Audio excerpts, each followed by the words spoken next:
একটি ছোট গ্রামে পক্ষীরাজ নামে একটি জাদুকরী পাখি বাস করত। পক্ষীরাজ ছিল একটি সোনালী রঙের পাখি, যার পালকে সূর্যের আলো পড়লে সেটা ঝলমল করে উঠত।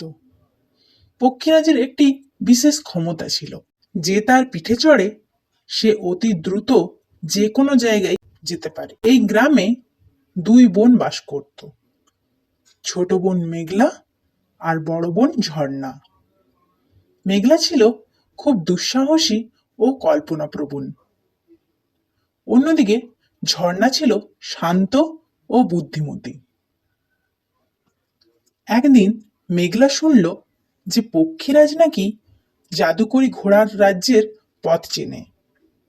এই ঘোড়ার রাজ্যে নাকি এমন এক ঘোড়া আছে যা স্বপ্ন পূরণ করতে পারে। মেঘলা সিদ্ধান্ত নিল সে এই জাদুকরী ঘোড়ার খোঁজে যাবে। তাই মেঘলা পক্ষীরাজের কাছে গিয়ে বলল, পক্ষীরাজ, আমি শুনেছি তুমি ঘোড়ার রাজ্যের পথ চেনো, আমাকে সেখানে নিয়ে যাবে? আমি চিনি, কিন্তু তুমি কি জানো সেখানে যাওয়ার পথ খুবই কঠিন? আমার কষ্টের ভয় নেই, আমি যে কোনো কিছু করতে পারি। একা গেলে পারবে না মেঘলা, তোমার বোন ঝর্ণাকেও সঙ্গে নিতে হবে। ঝর্ণা যাবে না, সে সবসময় ভয় পায়। তবে আমি তোমাকে নিয়ে যেতে পারবো না, ঘোড়া রাজ্যে একা যাওয়ার অনুমতি নেই। আচ্ছা, আমি গিয়ে ওকে বলছি। ঝর্ণা দি, প্লিজ আমার সঙ্গে চলো না।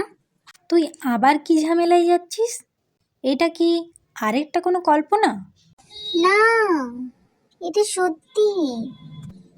সেখানে জাদুকরী ঘোড়া আছে যা আমাদের স্বপ্ন পূরণ করতে পারে। স্বপ্ন পূরণ করতে চাইলে আগে বাস্তব হতে হয় মেঘলা, কিন্তু তুই একা যাস না। এত দূরে যাওয়া বিপজ্জনক হতে পারে। কি দরকার? তুমি না এলে আমি একাই যাব। ঠিক আছে, চল, আমি তোর সাথে যাচ্ছি।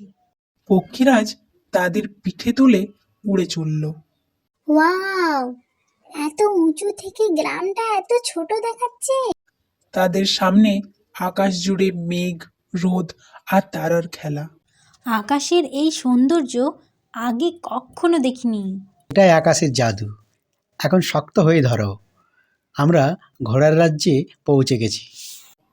বহু দূরে গিয়ে তারা পৌঁছালো এক আশ্চর্য রাজ্যে, যেখানে সাদা রঙের জাদুকরী ঘোড়া ঘুরে বেড়াচ্ছে। কেন এসেছো ছোট্ট বন্ধুরা? আমি স্বপ্ন পূরণ করতে চাই।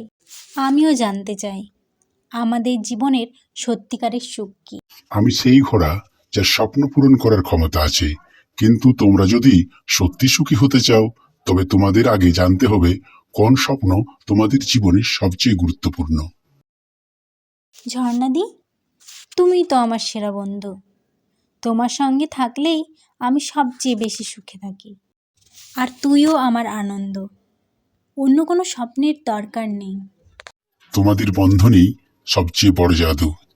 এবার তোমরা বাড়ি ফিরে যাও। ঠিক আছে, এবার তোমাদের খুশি দেখে আমার মন ভরে গেল। পক্ষীরাজ আবার তাদের গ্রামে ফিরিয়ে নিয়ে এলো। সেই দিন থেকে মেঘলা আর ঝর্ণা বুঝে গিয়েছিল আসল সম্পদ কোনো জাদুকরী জিনিসে নয়, বরং ভালোবাসা আর পরিবারে।